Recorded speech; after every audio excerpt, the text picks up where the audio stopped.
thanks. So my name's Chris Mattel. I was the lead attorney, still am the lead attorney representing Ryan Londregan in still ongoing litigation. I'm also representing him in the civil stuff. When I woke up this morning, to be honest, I knew that this press conference was happening this morning at 8:30 from Ms. Moriarty, and I was not entirely certain that I was going to be speaking or responding to any of that today. In fact, I kind of thought that I wasn't, but after I viewed that spectacle, I decided that I had a few things that I needed to respond to. I'm going to kind of take you through it at this PowerPoint after the press conference. I'm going to be much shorter than her 42 minutes. And then I'm going to open it up to any questions that anybody has. So first of all, what I heard today is, oh my gosh, there was all this new evidence that the defense team put in front of us. We had no idea that Ryan Londregan was actually acting to save a partner. This was the notice of defense that we filed with the court on the day that Ryan Londregan was charged. January 24, 2024. What did it say? As will be shown at trial, if trial proves to be necessary, because frankly I put that parentheses in there just because of this. I didn't think that anybody, frankly, could be dumb enough to pursue this case this long. Trooper Londregan employed the use of deadly force against Ricky Cobb to protect, one, Trooper Brett Seide from death and or great bodily harm, and secondarily, himself from death and or great bodily harm. Was there something ambiguous about this? No. The county attorney's office had this from day one with respect to this case. And for her to come out now and say, oh my gosh, I had no idea that the defense was hiding this great evidence, is just plain absurd. Second, Ricky Cobb was never told that he was under arrest, and Cobb was surprised by Londregan opening up his car door. Well, let's look at that. Here is the criminal complaint in the case. All right, this is something that Hennepin County drafted that Mark Osler, on behalf of Mary Moriarty, signed. What does it say? There's a statement of probable cause. Top of the second page, when you say step out of the vehicle and you're going to explain it to me, and then you all, Trooper A injected by stating for the first time, this is a lawful arrest. At 2:16:57 a.m., just as Trooper A told the victim that he was under arrest. This is her own document. Yet she wants to look you in the eye and say he was never told that he was under arrest. A BCA agent, Tom Roth, who I happen to know didn't even get the courtesy, like the defense team, that they were dismissing this case, swore to this under oath. Mark Osler signed this on behalf of Mary Moriarty. Yet now she's saying, no idea, right? Next. This is something that I was going to show in the opening statement of this case. If you remember, now at this point, according to Ms. Moriarty, Mr. Cobb was shocked, surprised that Trooper Londregan opened up the car door in order to help Trooper Seide effectuate the arrest. What I want you to watch is this upper right-hand portion, and then you'll see text along the bottom. The upper left-hand portion, pardon me, will count the number of times Trooper Seide either asked him to get out of the car or hand over his keys.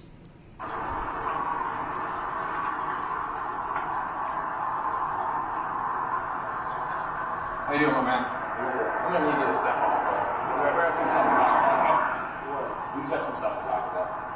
Every time y'all talk about, alright, come on. Y'all will take each other away. Okay, there's some stuff to talk about. Some range of time. Just have to have yourself. Yeah, hold on. Never. Okay, just No, because I'll call my attorney right now. Hey, this ain't no funny shit. Okay. If y'all talking about that shit with Terry Young, but you have to step up, okay? hold on, is it a warrant? No, it's not a warrant. I need you to step up. Hold on. I'll explain it all out when we get on the car. Hold on, because y'all think y'all some funny shit. Y'all keep it a buck with me, bro. But if y'all got those funny shit with me, y'all can tell me right now. Something come out of my attorney. Hand me these. Can't hang my keys. Hand me the keys to the vehicle. Hand me the keys to the vehicle. Why? Just hand me the keys. See, y'all keep it a fucking me, bro. Y'all throw me over my headlights. Okay. Yep. Yep. You already passed that. So like I said, you need to step out of the vehicle. Okay, we passed that, so where we at? Okay. You need to step out of the vehicle. So where are we at, though? And I'm going to explain it all when you step out. But when you say step out of the vehicle, you Yes, explain to this me. is not a law. It is also. This way, man. 15 times, not counting, this is a lawful order. 15 times Trooper Seide asked him to do that before Ryan Londregan opened up the passenger door, because as you can see, Trooper Seide was repeatedly trying to open up the driver's side door and it was locked. Yet now, she wants to come here and claim, surprised, that he was opening up a car door to effectuate an arrest. The next point, he could have done nothing. This is part of the oath that every Minnesota State Trooper takes when they take their job: to help those in danger or distress, and, if necessity arise, lay down my life rather than swerve from the path of duty. This is at the core of this matter, because it's not just this matter. She's denigrating the first responders over and over again today. These men and women are doing this every day for us. I don't want to do it. I don't think Paul, I don't think Lou, I don't think Sean, I don't think Mark, I don't think anybody in here wants to do this job, particularly in Hennepin County right now. But to ask Ryan Londregan to do nothing in this circumstance, this is another frame-by-frame analysis.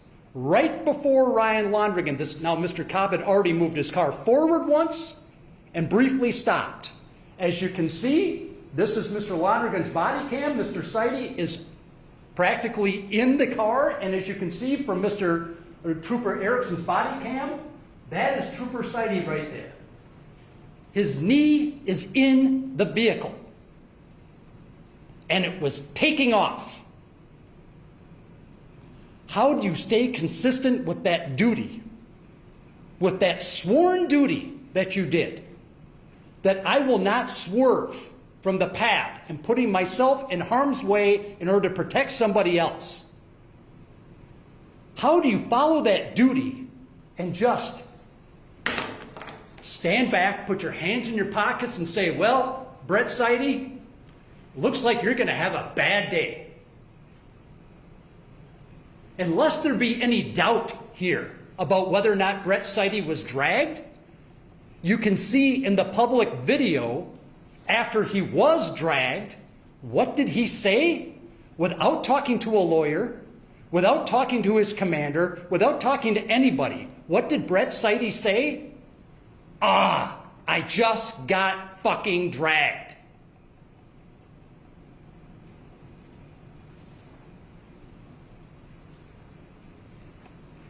Said this in court. Trooper Londregan heard Trooper Seide get a COPS alert. That stands for Keep Our Police Safe. This is an internal database that police have. This is the database where they learned that Trooper Seide had a critical hit after he put in the license plate number on Mr. Cobb that told him that there was an outstanding violation, felony violation of an order for protection. Now, what Trooper Seide didn't know at this point, Ricky Cobb had already been convicted of felony domestic strangulation. He also didn't know that he had a gun in his car. And what I heard today is that that was irrelevant. Well, do you think that might have had a bearing in why, when Trooper Londregan opened up that car door, that Ricky Cobb took off? He was a felon in possession of a firearm. And the troopers were just about to enter that vehicle and find it. For them to say now that that's irrelevant, I have spent so much time on this case dealing with Alice in Wonderland, I feel like I have been living on the other side of the looking glass. To quote the great Ron Burgundy, am I taking crazy pills here?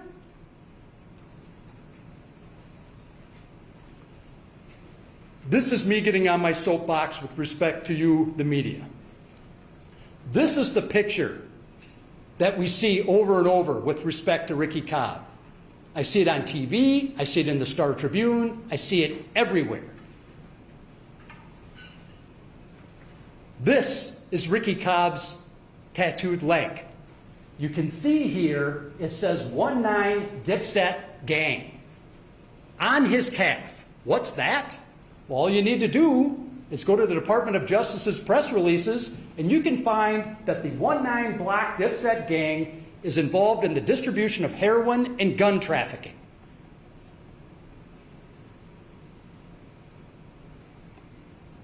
This is Ricky Cobb's, one of his 3 Instagram pages that he set up.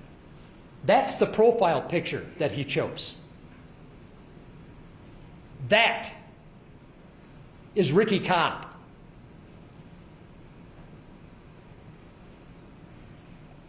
More pictures from his Instagram page.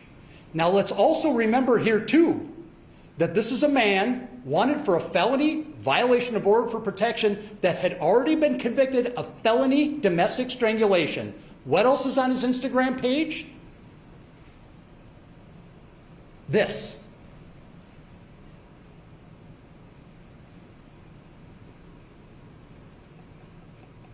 Does anybody from the county attorney recognize this one iota?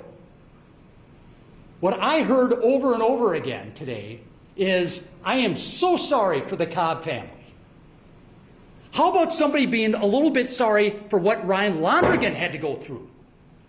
How about one apology from the county attorney for putting him through this mess? That is the picture that I'm hoping that all of you from the media show. This is the picture that Ricky Cobb chose as his profile picture. Respect him by putting up the picture that he chose.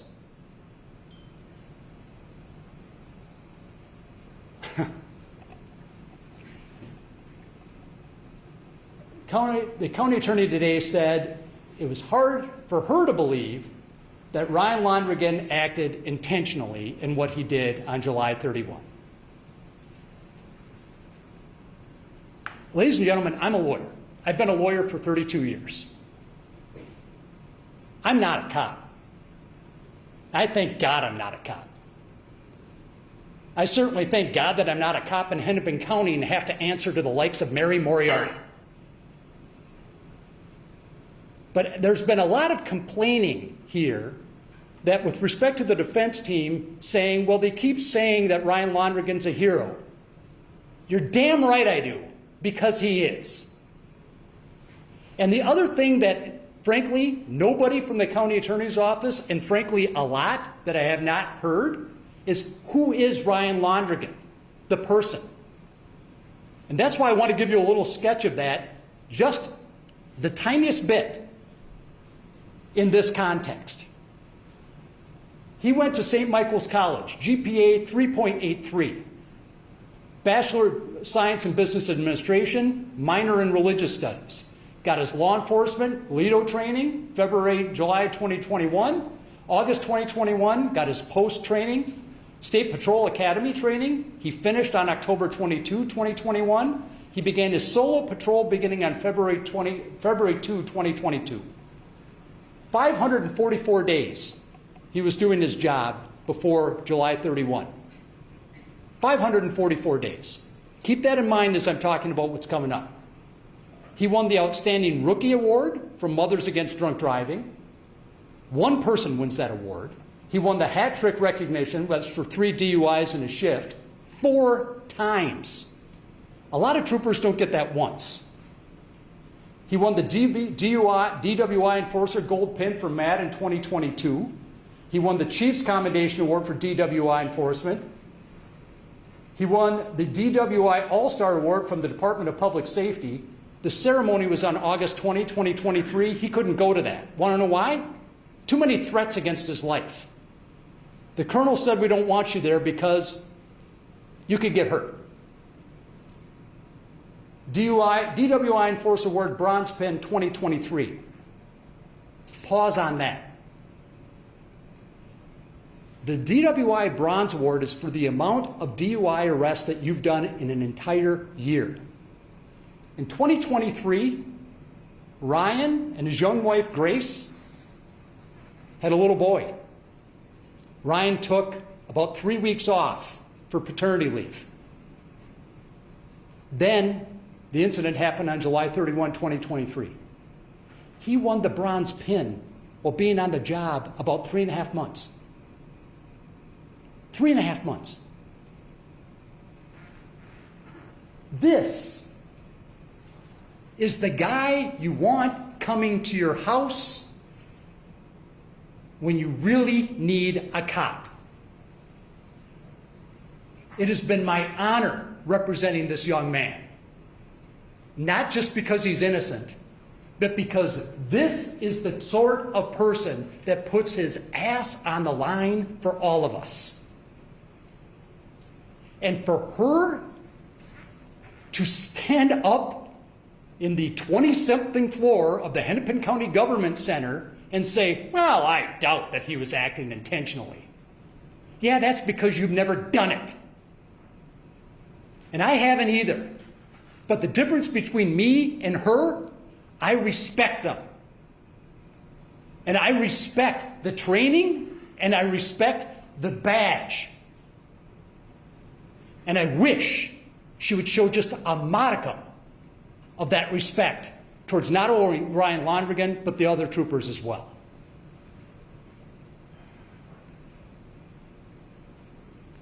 I heard today, and I think I saw, actually it was from KSTP, or it might have been Lou, your reporting, that the Steptoe law firm has done recommendations in a 60-page report that, as a resident of Hennepin County, apparently I have paid for.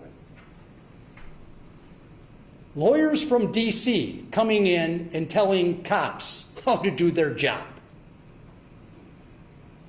I would like to tell Mary Moriarty and Steptoe where to shove their recommendations, but my 86-year-old mother is watching me, and that prevents me.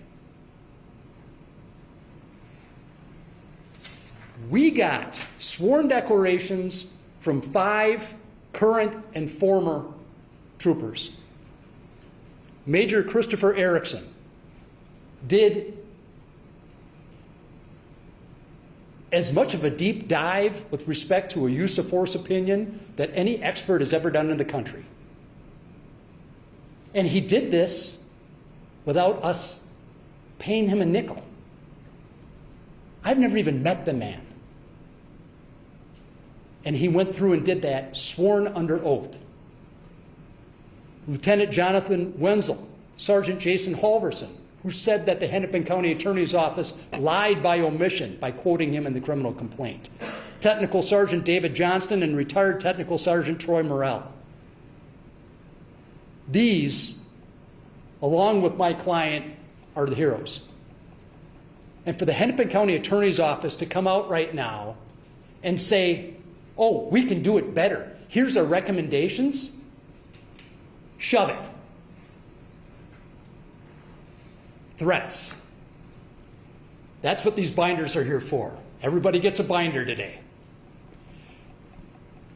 What I heard a number of times today was Miss Moriarty talk about, oh, the threats that she's received.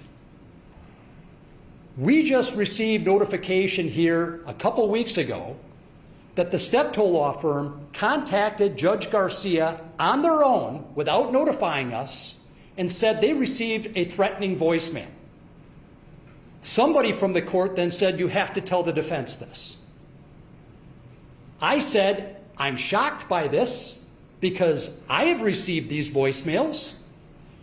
I never thought to bother the court with them. They called the FBI. I never even thought to call the FBI on them, because I've dealt with this in previous occasions, and most of these people are a lot of talk and internet posts. But as you'll see in these binders, that's not true with respect to Ryan Londregan. He's had people drive up outside of his house and take pictures of it. He's had Mr. Cobb's brother repost his address, along with Cortez Rice, who was the same person, if you recall, that was arrested for going to the judge on the Kimberly Potter case to her condo in the hallway. The same person. And what has happened to these people? Nothing. But Mary Moriarty wants to talk about the threats on her. The first thing that I did when I found out about this case being dismissed yesterday was called Ryan and Grace Londregan, told them the news, and said, remember that go bag that I told you to pack? Go. They can't stay in their own home right now because of these threats. And now this county attorney has the temerity to try to get some sort of sympathy from you regarding some voicemails that she received.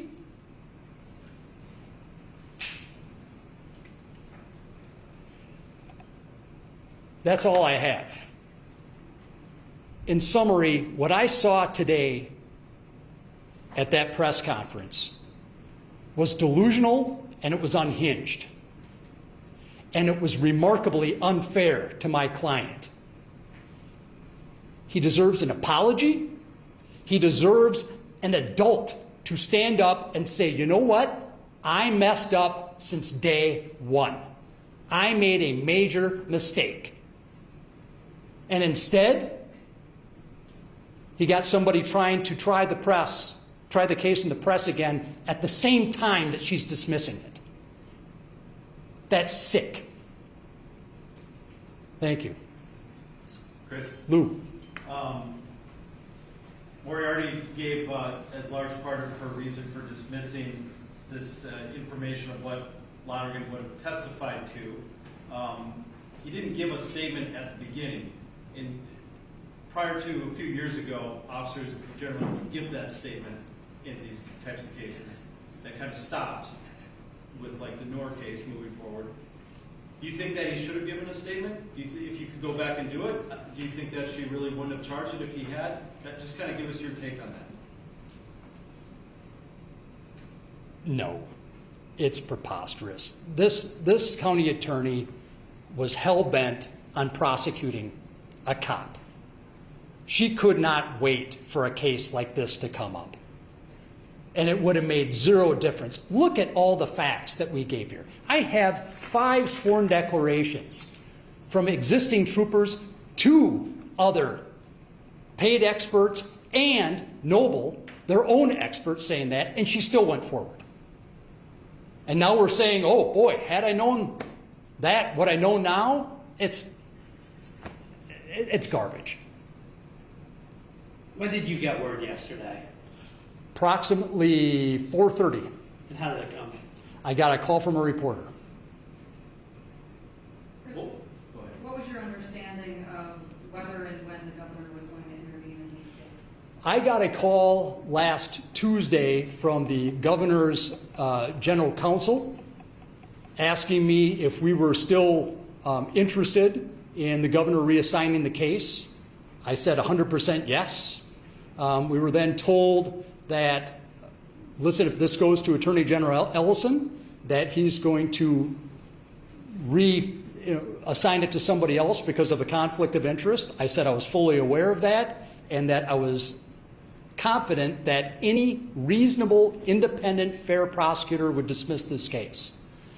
I can also tell you that Attorney General Ellison reached out to my office on the civil matter, which I can talk about in greater detail another time. But during that call, I asked him, would you please ask the governor to reassign this case? He said he couldn't because it was the governor's decision. I then reminded him that he had done that in another case, and there was no response to that.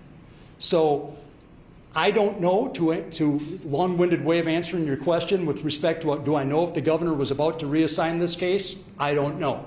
It felt like that, but I don't know it for certain. Chris, could you talk about your client's reaction to the news, and does he still want to be in law enforcement after what took place? His reaction is the same that he's feeling today. He's shell-shocked. He watched the press conference today. He was justifiably upset with it. He was amazed at the amount of times that county attorney got the facts 100% wrong, as am I, to some degree, because I'm just frankly gotten used to it. With respect to him wanting to remain in law enforcement, this is a true public servant, and that's what he wants to do. And I can tell you that members of his family are not that happy about it. You know, his parents would like him to do something else. I think that Ryan is eager to get back on the job. I'm concerned about that, to be honest, given all these statements that are out there. I fear for the idea of Ryan Londregan pulling somebody over in Hennepin County, and especially from what I heard today about the idea that it, essentially made sense to leave a reasonable stop when somebody has probable cause to arrest somebody. But again, that's going to be Ryan's call. And right now, again, he's just lived with this for so long that it's going to take him some time to process. And in that regard, I would ask everybody that is listening and that knows and loves Ryan, just give him that space. The county attorney suggested that he was sort of failed by his own training. I wonder what you make of that and whether he feels that he was adequately trained to deal with this sort of vehicle interaction. He feels like he was 100% adequately trained, and I believe that training was exactly why Trooper Brett said he's alive today. The county attorney specifically said that MSP trainers don't train on the possibility of moving. I might be misquoting the report slightly, but they don't train on pulling people out of moving cars because it's too risky. You're saying the recommendations are ridiculous in Monday morning quarterbacking, but the recommendations also include things like maybe consider making it a policy not to reach into a car in a circumstance like this. Allow, as the county attorney said today, maybe just let him drive away. What do you make of the substance of that? What I make of the substance of that is that I don't get into the idea of journalistic ethics and your way of your job. I don't think lawyers should get into the way of their job. I think that the Minnesota State Patrol, in all respects, has just done a phenomenal job with respect to practically every facet of their job. I think that Major Christopher Erickson in particular, by setting up those policies, has distinguished himself. I do not believe lawyers are remarkable people. We think that given a law degree, that makes us entitled to know practically every facet of human life. I'm working on a plastics case, so therefore I'm a plastics expert. I'm working on a generic drug case, therefore I know generic drugs. These people are former federal prosecutors who, in my experience, think that they know everything and they don't. Stay in your lane. Chris, there were several hearings where lots of people showed up in support of Ryan. Mary Moriarty made some statements today criticizing that and with a reference to January 6th rioters. Is there, a lot of people took offense to that. I was wondering what your thought was. I do take great offense to that. These are people that supported a hero that was charged with murder. When did that become wrong? When did that become a problem? What have we become that you can't stand up on behalf of an innocent person? These people weren't storming Capitol and putting police officers in harm's way, putting Congress people in harm's way. To draw a comparison to that just shows how delusional this person is. This is a person that should not underline, all caps, bold, not be county attorney. We are not. Again, underline, all caps, bold, not safer with Mary Moriarty in this job. She needs to resign. Chris, regarding Trooper Londregan's future, there is still an internal investigation with the Minnesota State Patrol. Do you foresee, now that the charges have been dismissed, that he will be reinstituted imminently? I cannot fathom the set of circumstances where anybody, when I already have the trainers saying that he acted in accordance with his training and didn't violate any use of force policy, how anybody could say differently. He just did. I mean, again, I feel like I'm Ron Burgundy here taking crazy pills. Brett Seide said, "This man saved my life."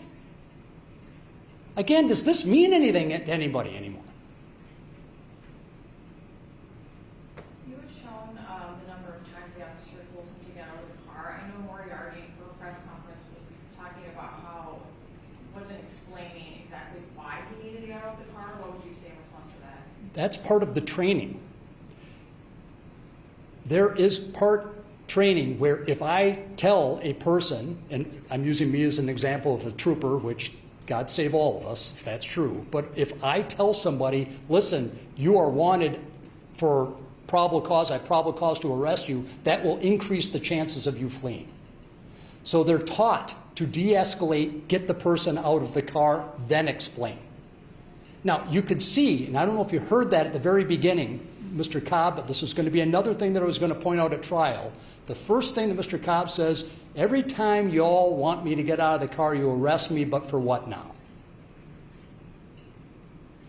He had experience with being arrested.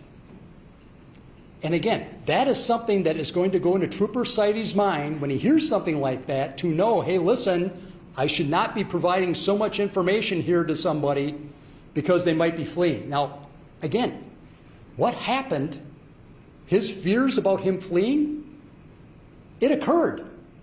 This is not theoretical. It just occurred.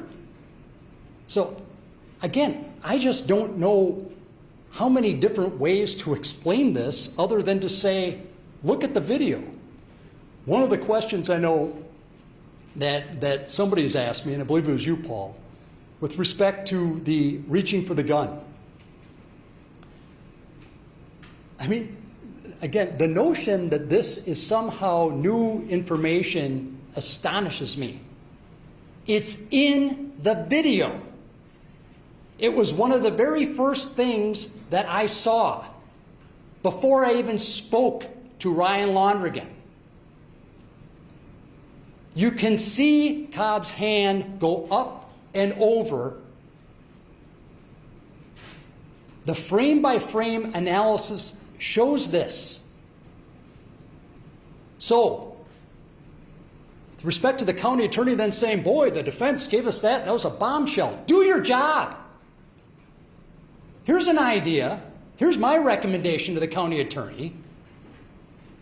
Only prosecute people when you have the facts and the law. And look at the facts before you charge somebody. It's not particularly difficult. There's a reason why prosecutors have a high conviction rate. Sorry, I didn't mean to get mad at you, so I apologize. Does Trooper Londregan regret anything about what happened that day? I think, like any other person, if Trooper Londregan didn't go to work that day, I wouldn't be having a press conference responding to a county attorney's. So, but does he regret with respect to any of the actions with respect to Mr. Cobb? 100%, zero, none. Anything else? Thank you all so much for coming. Appreciate it.